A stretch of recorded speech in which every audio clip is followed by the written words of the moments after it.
Go to overcomecompulsivehoarding.co.uk/online therapy to get 20% off your first month of cognitive behavioural therapy, with weekly sessions online with a therapist, in addition to worksheets, a journal, meditation and yoga videos, and unlimited messaging. There's strong evidence that CBT can help people who hoard, and accessing therapy online can be affordable and accessible. Find out more and get your discount at overcomecompulsivehoarding.co.uk/online therapy. Flexibility is great. That's why there's yoga. Flexibility for your insurance coverage is great too. That's why there's United Healthcare Insurance Plans. Underwritten by Golden Rule Insurance Company, United Healthcare Insurance Plans offer flexible, budget-friendly coverage for medical, vision, dental, and more. One of these plans may be right for you if you're, say, between jobs, coming off your parents' plan, turning a side hustle into a full hustle, or even missed open enrollment. Want more flexibility? Find out more about United Healthcare Insurance Plans at uh1.com. Hey there, it's Michelle Norris. I'm host of a podcast called Your Mama's Kitchen. When I travel, I'm usually looking for a way to find a taste of home when I'm not at home. And one of the things I love to do when I am at home is entertain. And Airbnb allows me to do that. When I was in California recently, I rented a house that had a great kitchen. And when we were sitting around the table, we were all thinking, we're in someone else's house. Someone could be in all of our homes as well. If you have a home, but you're not always at home, you have an Airbnb. Your home might be worth more than you think. Find out how much at airbnb.com/host. Think of all the sleep hacks you've ever heard. You could spend years trying them all, or you could instantly transform your sleep with Boll & Branch. They make the softest, most breathable bedding you'll ever feel. And it's all 20% off. That's their best sale of the entire season. Millions of sleepers love their buttery soft sheets, airy blankets, cloud-like duvets, and so much more. And you can try all of them for 20% off with promo code BUTTERY20. So hurry to bollandbranch.com today. That's BOLL and branch.com. See site for details.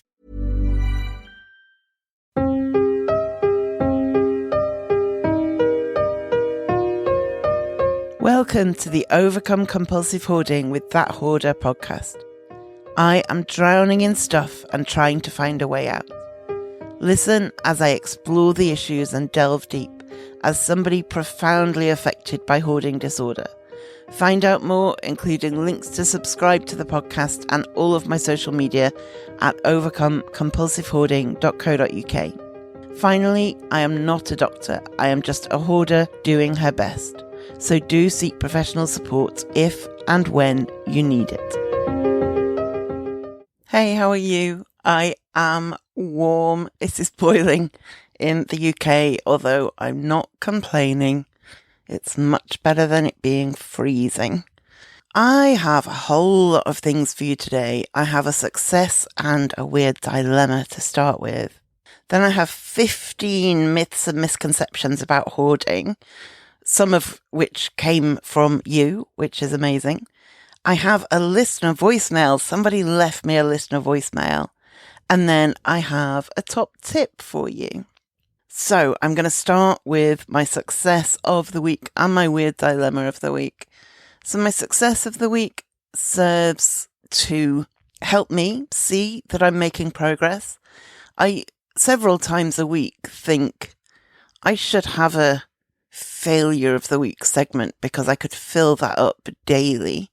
But the reason I don't do that is because I'm trying to stay motivated and focusing any more on my failures than I already do would not help with that. I feel like I tried to be really honest with myself, but highlighting my failures anymore probably wouldn't be ideal. It doesn't deserve its own segment.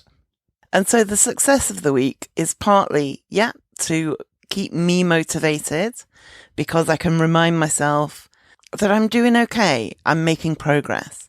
And it's partly to keep you motivated because I hear from you that you also want to celebrate the little things and that it's really hard to do that with people who don't hoard because your success might be something that they do daily and don't even think about, whereas for you, it's taken 6 months to build up to it. So that's why I share a success of the week. And the weird dilemma of the week is, again, something that a lot of listeners tell me they find relatable.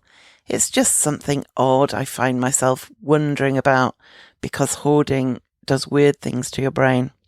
So my success of the week: 3 days in a row, I did a load of washing and I took it out of the machine the same day. I do not have a tumble dryer. I've got an ancient washing machine that I desperately want to replace with a washer dryer, but it's so ancient and has lasted so long. I feel like if I got a brand new washer dryer, it will probably last 3 years, whereas this will probably last another 20. So I can't quite get rid of it. So I have a washing machine, and then when it's washed, I have to hang things out to dry. And it's a pain. There's never enough space around my house, as you can imagine, to hang things up. So I get things in the machine, turn it on, feel like I've completed the task and forget about them. So to get things out of the machine the same day so they can hang up to dry is great. And to do that for 3 days in a row deserved a success of the week celebration this week. My weird dilemma of the week is about spiders. What? If you also hate spiders, you may want to skip forward a minute or two, or you may want to listen, to be honest. So I wouldn't say I'm fully phobic of them. I think I used to be, but I think I'm doing better. I hate them and I wish they wouldn't come in my house, but they don't fill me with terror like they used to. However, I also don't want them here. And I knew I had, the odd spider. And then with all the progress I've been making in the kitchen, a couple of weeks ago, I got to one particular corner that has been unexplored for some time and disturbed. Well, it turned out that the corner's essentially been colonized by spiders. And this was not good. I previously believed that I lived in my house with the odd spider. I now believe that spiders live in the house and they see me as an annoying visitor to their home. So I panicked and was immediately like, how do I get all the spiders out? How do I get them gone? I can't cope. And I was talking to some friends about these spiders, and I mentioned that they were these, I call them wispy spiders, or some people call them daddy long-legged spiders. Apparently their proper name is cellar spiders. They're the kind of really long-legged, small body ones. And I mentioned this to my friend that I'd come across some spiders and that I hated them, but that the wispy ones at least weren't as bad as the juicy, hairy ones. And my friend said, "Oh, did you know they kill and eat the juicy, hairy ones?" And I was like, that can't be possible because they've got such little bodies. How on earth can they kill one that you can hear the footsteps as it comes in? But I looked it up when I got home, and apparently wispy spiders do indeed kill not only house spiders, but in certain parts of the world, properly scary spiders that can cause you pain. And so, my dilemma, I now feel like I need to keep some wispy spiders to protect me from the juicy, hairy ones. Because I'm a lot more scared of the juicy, hairy ones. But then I also don't want a house full of wispy spiders. I feel like if they would just stay in a corner so I could see them but they didn't bother me, that would be one thing. But I keep getting in a situation where I pick up something and one jumps off, and that's not fun. So I feel like I maybe need to keep a strategic few and make friends with them, because then they're not scary. They're like my mate Jim instead. But what do? Do I break up a family? Maybe I need one per room to act as like my protectors, and then Oh, I just don't know. That's my dilemma.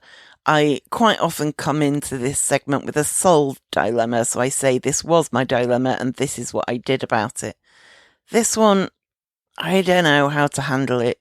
I clearly need to keep some wispy spiders, because it is true, actually, that I haven't, touch wood, had many of the fat, juicy, hairy ones for a while.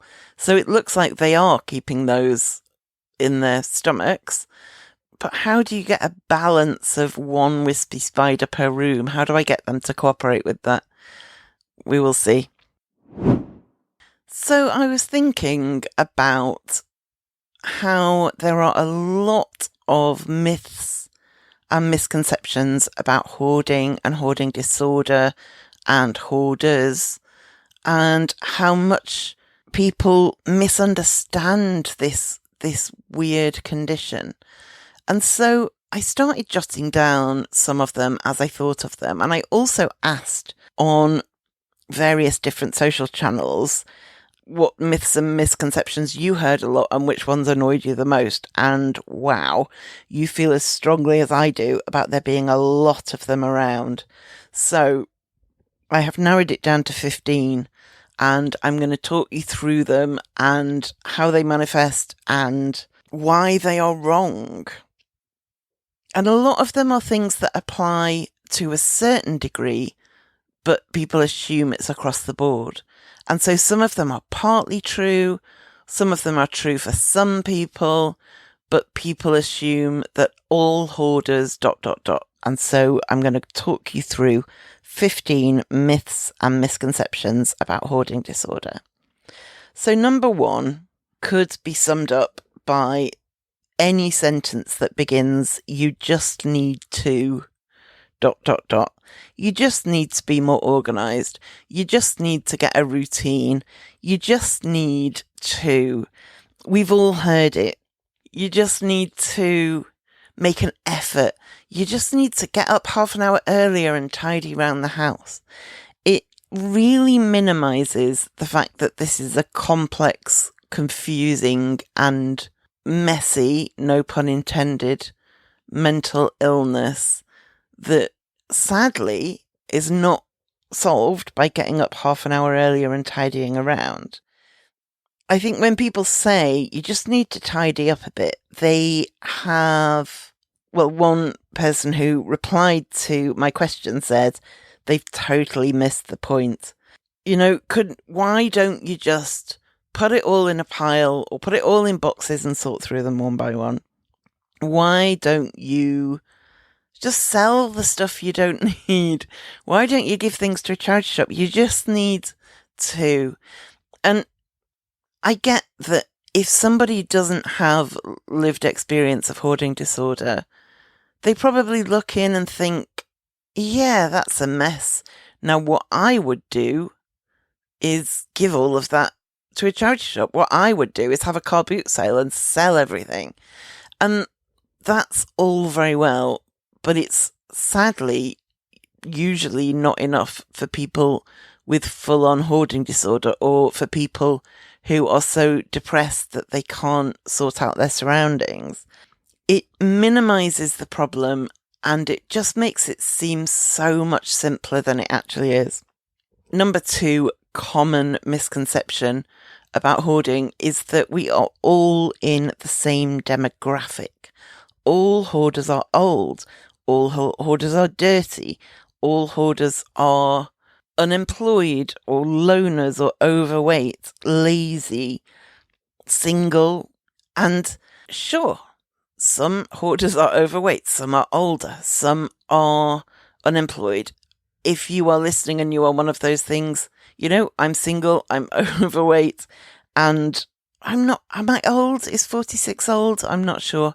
It's getting there, isn't it? But if you assume that everybody falls into this same demographic, then people who don't feel invisible, and also if you're looking in from the outside, it stops you from seeing, you know, there might be a 25-year-old hoarder in your workplace who is slim and in a relationship. And so she's young, she works, she is slim, she's not single. it might mean that you then assume she's not a hoarder. And, I'm all for assuming people are not hoarders.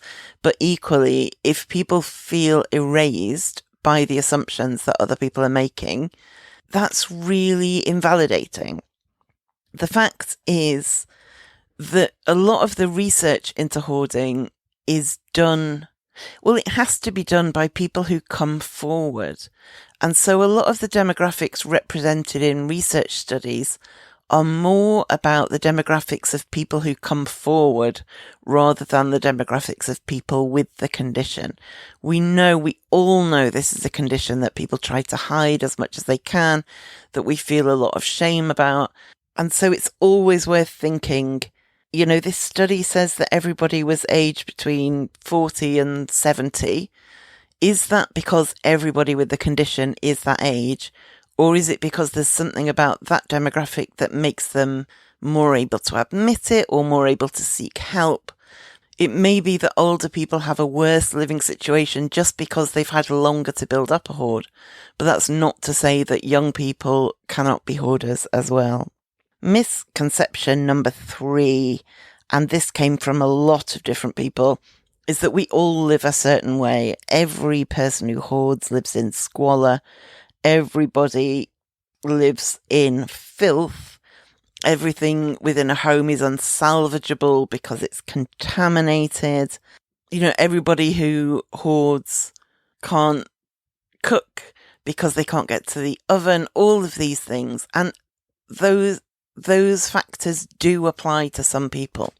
The problem comes when we assume that everybody is affected in that way.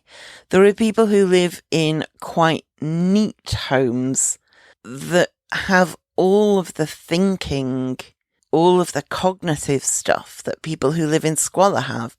They just manage it slightly differently in their home.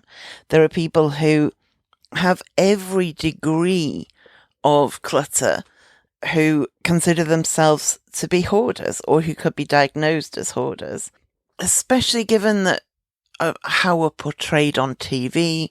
People assume that if you hoard, you have floor-to-ceiling trash in every room and you crawl through tunnels 3 feet in the air to get to your front door. And if that's you have my love and sympathy, because that's really hard.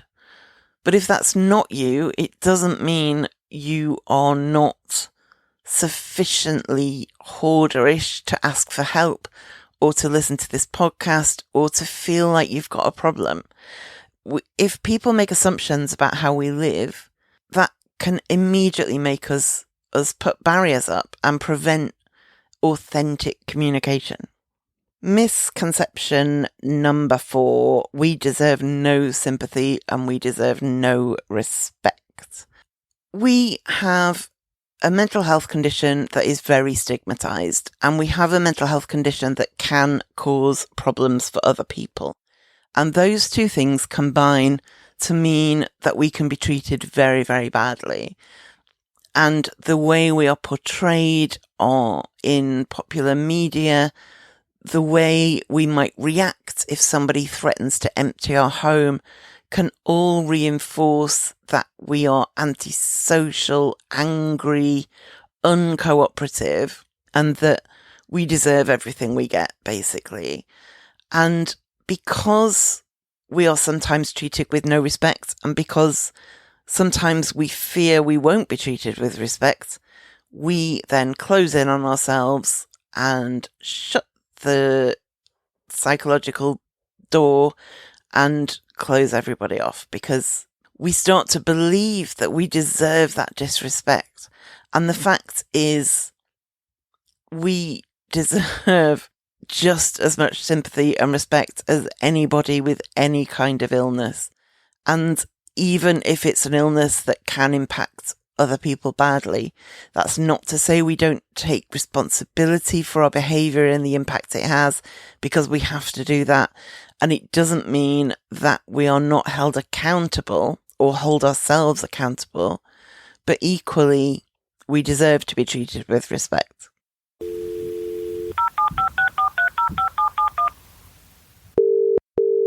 The listener voicemail segment is going to have a monthly theme to help you think of something to say. For June, the question to answer is, what's your success of the week? Maybe you threw out your first bag or your 1,000th bag. Maybe you finally got rid of that old pair of shoes, or you resisted that mug in the charity shop. Or maybe you told somebody about your hoarding. You finally let a plumber into your home, or you cut up your credit card. Don't let me be the only person who shares a success of the week. Have your say with your voice. If you want to record a voice message for me to potentially play on a future podcast episode, go to overcomecompulsivehoarding.co.uk/voicemail and leave a message. The topic for June is your success of the week. Let us know what you're thinking at overcomecompulsivehoarding.co.uk/voicemail. Misconception number 5 is that really oversimplified theories can explain hoarding disorder. So it is that we don't have willpower. It is that we are lazy. It is that we are deprived. It is that we are dirty. Every hoarding situation is different, and people can lose sight of the fact that this very often stems from trauma or grief or loss. People can lose sight of the fact that we might do this because our parents did it and it's all we've ever known. People can lose sight of the fact that it's a really complex situation. Something like hoarding disorder takes years to fully manifest, and by the time we realize we have a problem, and by the time we realize there's a name for that problem, and by the time we realize that there might be help out there for that problem, we're really enmeshed in this complex mire of complexity. And oversimplifying any kind of explanation, oh, it's because of this. She hoards because her mum died. He hoards because he's depressed. They hoard because they are lazy. Life doesn't work that. I don't like that. I don't think anything in life is that simple. I've had friends die by suicide, and people often, when you tell them, they say, why? Why did she do it? Why did he do it? And you kind of end up with a bit of a pat answer because you need to be able to answer the question. But the reality is, every time I've been asked that, I've thought, what a ridiculous question. Do you want their entire life story? It's how do you answer what caused that suicide? What caused that depression? What caused that alcohol abuse? It's really, really hard. And in the same way, you can't answer what caused your hoarding with one phrase, because it's a combination of multifactorial issues. Is multifactorial a word? I'm sure someone will tell me if it's not. Lots of factors is what I meant. Misconception number 6, and this is a really, really big one. Throwing the stuff away solves the problem. This is based in the idea that the problem is the stuff rather than the problem is our mind. And so people think, well, if you could just get rid of the stuff, then they will live in a clean home again and everything will be fine. And the TV shows that reinforce that, people come in, we clear the stuff out and all is good. Back up that message. And one of the people who suggested this on social media said, it makes as much sense as expecting to cure an alcoholic simply by pouring their booze down the sink. And that is true. It's an oversimplified solution. But more than that, it's not just that it's oversimplified as a solution, it's that it can cause damage. It can worsen the problem because the stuff goes, but if that forms some degree of trauma in somebody who's already got a tendency towards hoarding, and that person uses hoarding as a coping mechanism, probably due to trauma, then furthering that trauma by clearing their home will worsen the problem, even if for 3 weeks or 3 months the home looks acceptable. It's always a matter of looking at the root of the problem and not the stuff around you. The stuff is there and needs addressing, but just looking at the stuff and not looking at why somebody hoards is destined to fail. And just because I periodically get the question, I sometimes get asked, should we clear somebody's home when they're not there? Should we just take advantage of them going away for a weekend and clear everything out? And except in a situation where somebody is about to be evicted or somebody is about to lose their children, this is almost always a terrible idea because it is intrusive. It is really invasive. It causes trauma to the person you do it to, and trauma exacerbates hoarding, but also it means their level of mistrust about you or about the world in general will rise massively. And so any future step will be much, much, much harder to get them to agree to. So just getting that in there because I periodically get asked that question. Misconception number 7 is that hoarding behaviour always means hoarding disorder. And this is a good one because there are people who have hoarding behaviours. They don't get rid of stuff. They might live in squalor. They live in very difficult conditions. But they wouldn't have a diagnosable hoarding disorder. And this might be that they are very depressed and things build up because they can't get out of bed and do anything about it. It might be that they have a substance abuse problem and all of their energy and effort goes into acquiring and using their substance and their surroundings just become irrelevant to them. There can be issues around neurodiversity and autism spectrum disorder, ADHD, that kind of thing, causing the kind of behaviours that we see in hoarding, but without the thinking that characterises hoarding disorder. And also dementia is a big issue. There are people who have lived in neat and tidy surroundings their entire life and develop dementia as an older person and end up living in what looks very much like a typical hoarded home, but this is a dementia issue and not a hoarding disorder issue. Similarly, conditions like schizophrenia, all kinds of things can be mixed up with hoarding disorder when in fact they are distinct and would benefit from maybe a different approach of treatment. And people who want to clean their home but maybe have mobility problems or chronic fatigue and just can't do anything about it, or people who have always lived in a reasonably tidy home and then inherit the entire contents of 2 sets of grandparents' homes and are suddenly overwhelmed with a home far too full of stuff.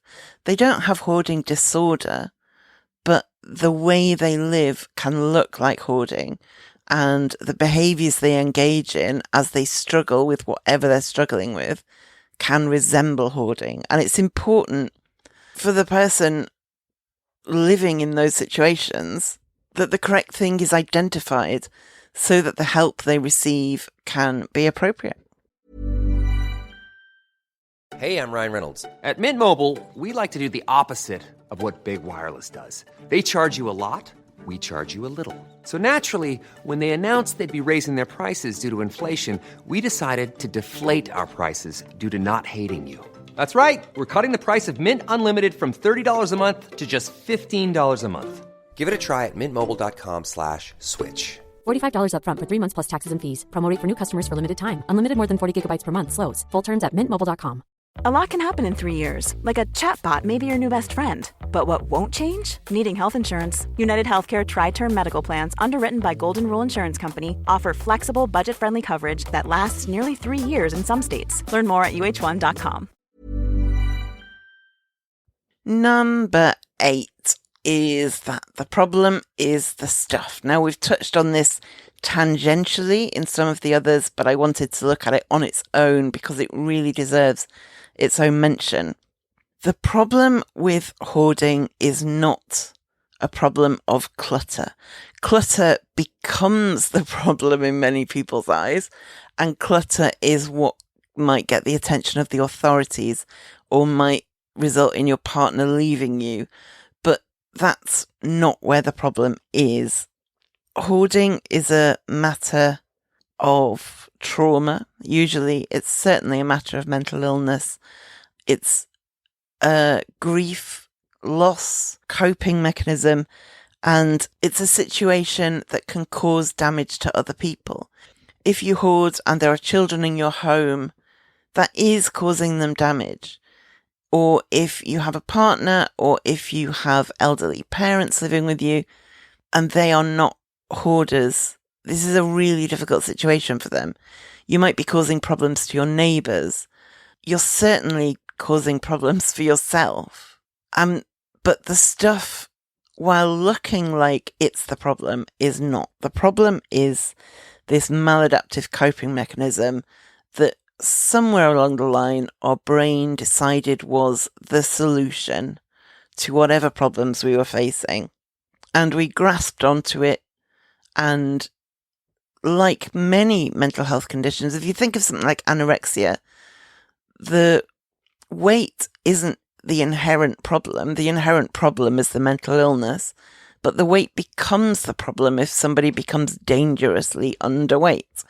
But just focusing on getting their weight up without looking at anything else doesn't resolve anything, and it creates more problems for the future. And in the same way, if we look at the problem of hoarding as a problem of clutter, then like pouring alcohol down the sink, like refeeding somebody with anorexia, it momentarily improves somebody's safety, and it momentarily gives them a glimpse of how things might look, whether that's good or bad. But in the bigger picture, it's looking in the wrong direction. Misconception number 9 is a really interesting one, and that is that people with hoarding disorder don't notice the mess they live in. Some of you will be hearing this and screaming insight at your phones or wherever you're listening. And this really, like all of them, this is one where for some people it applies and some people it doesn't apply. But there is an assumption that if we live in a hoard, we don't notice that our homes are hoarded. Now, I notice, I was going to say daily, but every time I look around, I notice and hate a lot of the stuff around me these days. I know this is how I live. It's just taking quite a long while for me to fix it. And that's both the stuff and the brain. I notice it. I know that this is not a healthy or appropriate or useful way to live. And the idea that I live in blissful ignorance is not accurate. However, there are people who genuinely have no insight into their hoard. They either don't notice it or they notice it but don't mind it at all. They look around and think this is perfect, this is great. And I can certainly relate to enjoying the kind of cocoon feeling of it. Increasingly, it feels more oppressive than cocoonish, but I can relate to that. And there are people who completely lack insight into their hoarding. However, to assume that every hoarder lacks insight it's just inaccurate. And while I'm glad that I do have insight into my situation and I do see the mess, I'm also aware that it can be a bit of a double-edged sword, because sometimes my awareness of how bad it is becomes a stick to beat myself with.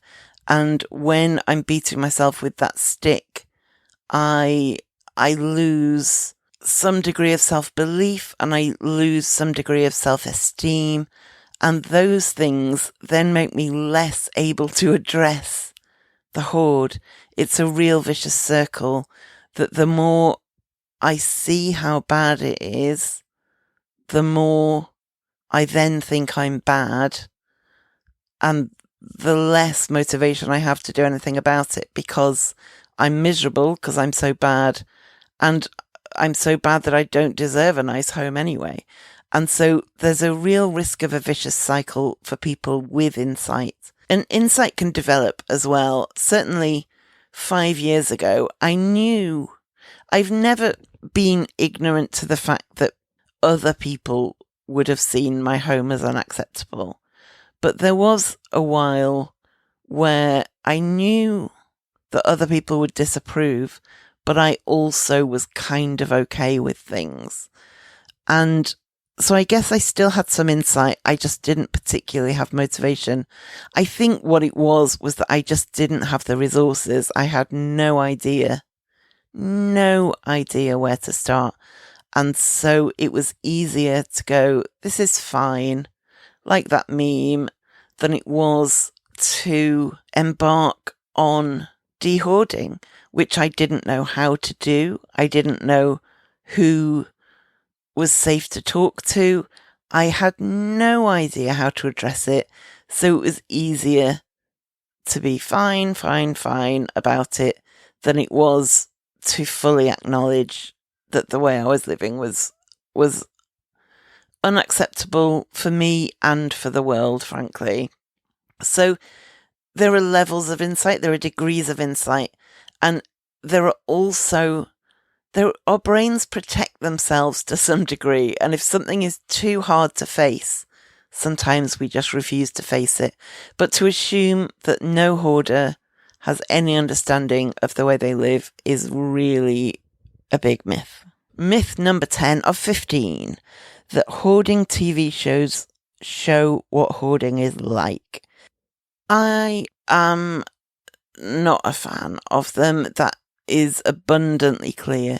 And mostly that is because I feel like they exploit people's distress for the viewing public's entertainment, and I find that really distasteful. I also don't like them because they promote the idea that a big dramatic house clearance involving lots of screaming and crying is the way to help somebody, but also they are not an accurate representation of everybody who hoards, and they make viewers think that they are, because the same scenario is repeated again and again and again and again on the show. So people assume that if you hoard, your home is like the people on the show, and they assume that you have the same degree of insight, you have the same degree of willingness to make changes as the people on the show, whereas actually the people on the show represent the people on the show. Like research studies study the people who come forward, people on the TV show are chosen because they are appropriate for the narrative of that show. And so to think that the people who fit the narrative of a show format are representative of all people who struggle with thoughts or behaviours or actions around hoarding is quite naive and is definitely inaccurate. Myth number 11 is that we can't possibly be perfectionists. And I thought this the first time I heard that. Well, I think I read it in a book, a Randy Frost book, one of the first books I read about hoarding. When I first came across this idea, I thought it was kind of ridiculous. How can a perfectionism problem cause or exacerbate hoarding? Surely perfectionists have perfectly neat homes. But it was only when I started learning then more about perfectionism that I could fully see where the problem was. The idea that my brain frequently says, oh, if I can't do this properly, I won't do it, when faced with a pile of stuff or when faced with a logistics task within the home or anything like that. One of my very frequent nopes when I'm trying to address something, when I actually question why my brain is immediately saying no, it very often comes down to, I can't do it properly, so there's no point. And that's perfectionism. Misconception number 12 is an interesting one that I hadn't come across or thought about before, but this came from a listener. And that is that the diagnostic criteria for hoarding disorder are clear and unambiguous. Now, this person who commented on Facebook argued that the wording in the DSM-5, which is the American Diagnostic and Statistical Manual that lists all, well, not all mental health conditions, but all chosen mental health conditions, has a whole lot of different criteria. But this person picked up on this particular point: persistent difficulty discarding or parting with possessions, regardless of their actual value. And made a really interesting point that wording, regardless of their actual value, makes a very confusing situation. So I'm going to read what they said rather than try and summarize because it's a bit complicated. The regardless of actual value bit is ambiguous with at least two significantly different possible meanings.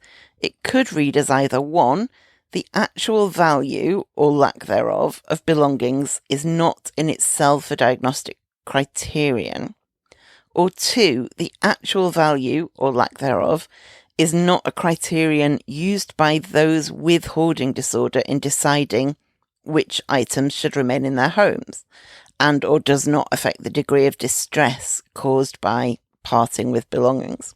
So what this person is saying is that you are either diagnosed because you are just as distressed at discarding something of low value as you are of high value, or they argue you are diagnosed because you have difficulty discarding possessions, full stop, and that the regardless of the actual value is in the mind of the diagnoser.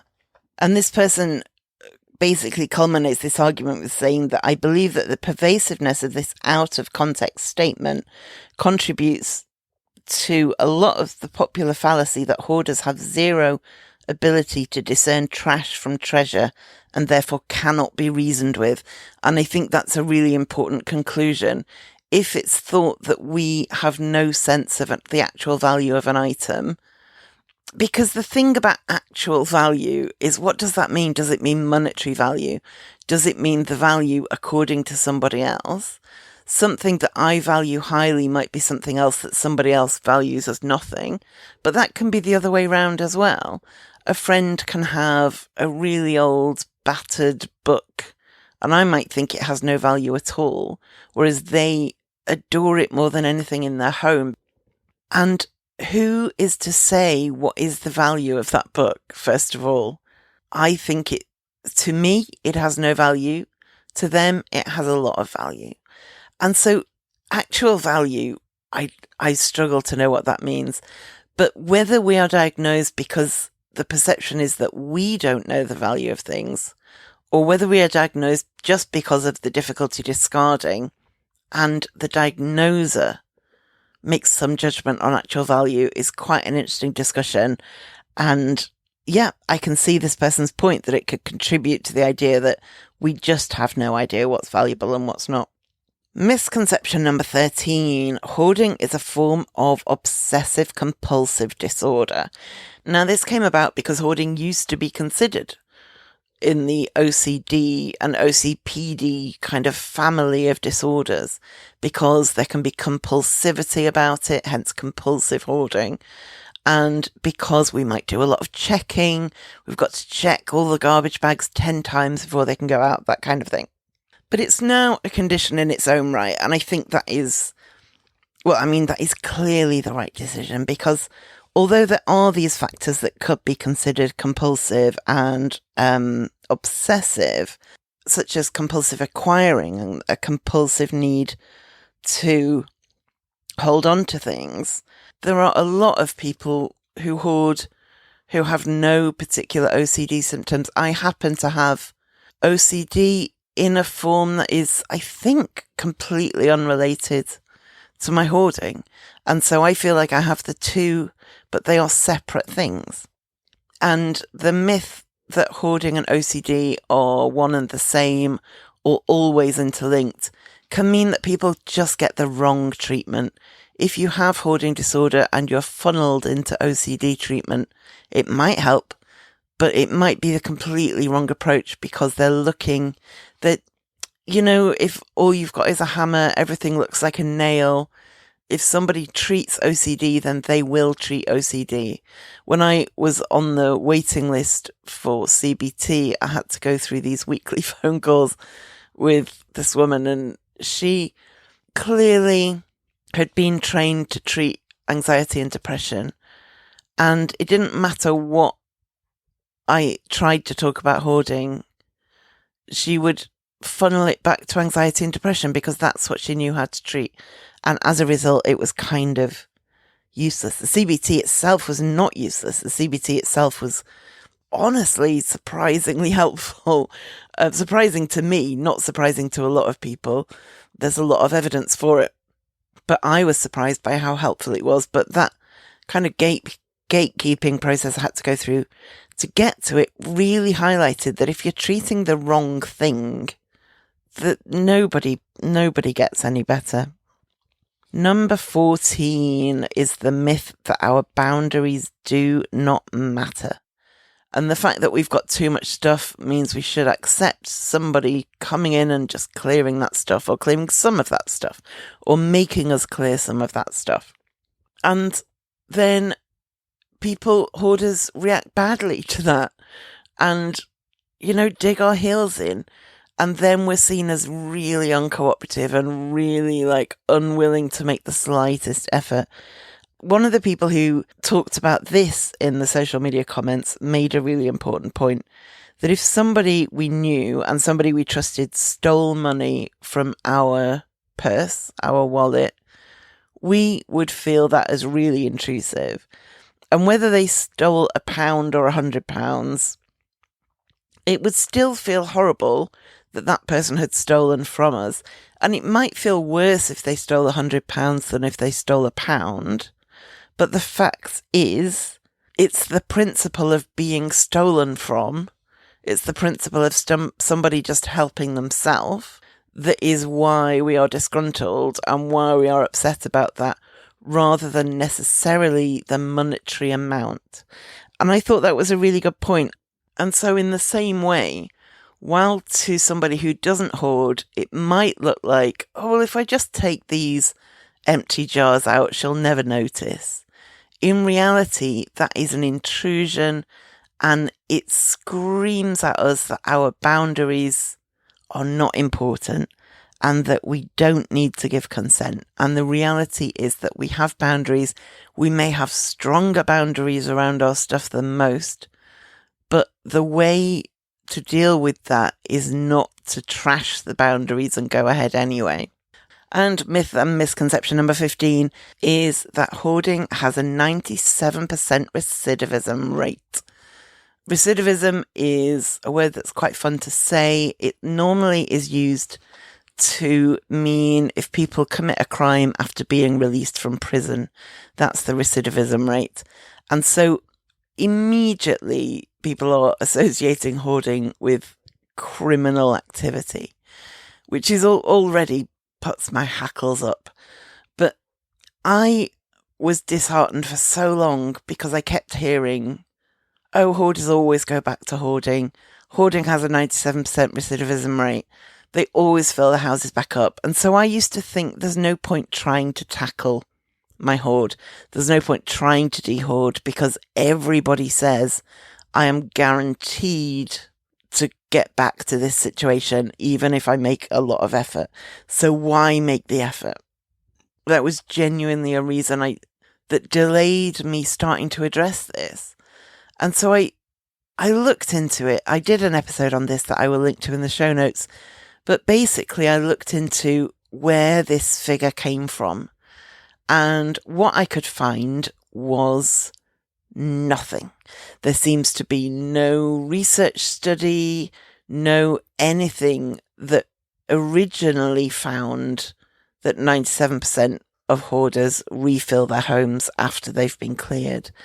And I suspect what happened was somebody was talking about how a lot of hoarders refill their homes, and somebody else said, yeah, like 97% of them, I bet. And then somebody else heard that and started quoting it as a fact. I don't know. I don't know for sure. And if you indeed ever do come across the original research that suggested this, then I will re-look at this idea. But basically, if you too have been put off taking any action because of this, what I found, first of all, 97% seems to be plucked out of the air. We certainly do have a high risk of going back to old behaviours. But what seems to make the difference between going back to old behaviours or not going back to old behaviours is the amount of support we have. If we have a therapist, if we have social support, if we have a professional organiser, and we do it kind of methodically and thoughtfully and carefully, we are a lot less likely to go back to hoarding behaviours. Also, if we address the underlying issues, we are a lot less likely to go back to hoarding behaviours. And also, if we have a choice about how the dehoarding happens, we are a lot less likely to go back to hoarding behaviours. So, if somebody comes in and clears your flat without your consent, you've got a pretty high likelihood of going back, especially if you've had no kind of emotional support. Whereas if you're seeing a therapist and looking at the underlying issues, and you've got some social support helping you with the practical stuff, and you do it steadily and thoughtfully, and you look at what comes up for you and say, oh, that's interesting, what's happening there, and really address stuff and do things systematically, it seems that you've got a much lower chance of going back to hoarding behaviours once your home is clear. So if you hear that number and think this is all pointless, ignore it, is my opinion. Get some support, get some practical help, work on yourself, learn as much as you can about hoarding, listen to this podcast, which is a weird thing to say because if you hear this, you are listening to it already. And don't give up before you've even started. So it is time to reveal my first ever listener voicemail that I've received, and I'm so chuffed to have got one. So thank you so much for phoning in. If you are listening and you want to leave me a voicemail, you can do that at overcomecompulsivehoarding.co.uk/voicemail. And my question for June was, tell me your success of the week. I share my successes of the week, and I want to know what listeners' successes of the week are. And this person phoned in with their success of the week. Have a listen. Hi, not even a listener yet, but I found your podcast and I'm excited. I just really sat down to take a quick break because I just cleared out 2 shelves out of my refrigerator and I'm okay. Thank you. So massive well done to you. It's great that you have a success of the week. And I get it. Why a fridge is so scary. I don't know why it's so hard to clean out a fridge. And so I'm really impressed that you have. Well done. If you are listening and you want to share your success of the week for June, or indeed say anything else, you can do so at overcomecompulsivehoarding.co.uk/voicemail. Do you want to be a dehoarding darling? You can be now at overcomecompulsivehoarding.co.uk/darling. If you love the podcast and want a bit extra, you can finally sign up to subscribe. Members will get an exclusive monthly post with an additional top tip, some podcast and music recommendations, and a personal update from me about how things are going. Find out the full details at overcomecompulsivehoarding.co.uk/darling. So my top tip this week is one of those where I genuinely don't know if this is just me. So if it is, apologies for the next 45 seconds of content specifically designed for myself. It may be that this affects a lot of you. I just don't know. But As I mentioned earlier in the episode, I am afraid of spiders. I am especially afraid of them popping up out of nowhere unexpectedly. And there are piles of things that I avoid tackling because I'm scared there are spiders in there and they will jump out. When I had all that time when I couldn't access my kitchen cupboards, I realised that part of my reticence was a fear that once I finally reopened and got to my kitchen cupboards, I would open them and they'd be full of spiders. And that's one of the things that held me back from addressing it for so long. So my tip of the week is for people who avoid addressing cupboards or piles or anything like that because of a fear of spiders. And my tip is this: if you're worried that they're going to jump out or that they've just got really settled and you don't really want to deal with that, my tip is, if it's a pile of clothes, give it a kick it over, prod it with a stick. If it's a cupboard, open it, and then what you do is you do that and then you leave the room, leave the house if you need to, safe in the knowledge that spiders do not like being disturbed and they will not be in the pile when you go back in the room because they are annoyed and disgruntled, but they don't want to be squashed. So they will have retreated elsewhere into a corner and you can pick up your clothes. You can open the cupboard. Well, you've already opened the cupboard. You can go into the cupboard, safe in the knowledge that any kind of spider tsunami that you are envisaging, that probably will not happen anyway, but in case that's putting you off, that will have already happened by the time you get back to the room. So as I say, apologies if that is a top tip just for myself, but there we are. Okay, thank you for listening, and I will speak to you next time. Thank you for listening to the Overcome Compulsive Hoarding with That Hoarder podcast. You can find more online at overcomecompulsivehoarding.co.uk. You can find me on Twitter at That Hoarder and on Facebook at Overcome Compulsive Hoarding with That Hoarder.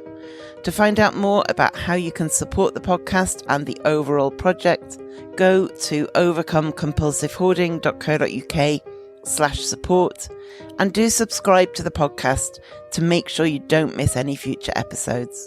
There may be links in this podcast that earn me money. This doesn't come at any extra cost to you if you ever make a purchase through the links, and it helps to support the future of the podcast.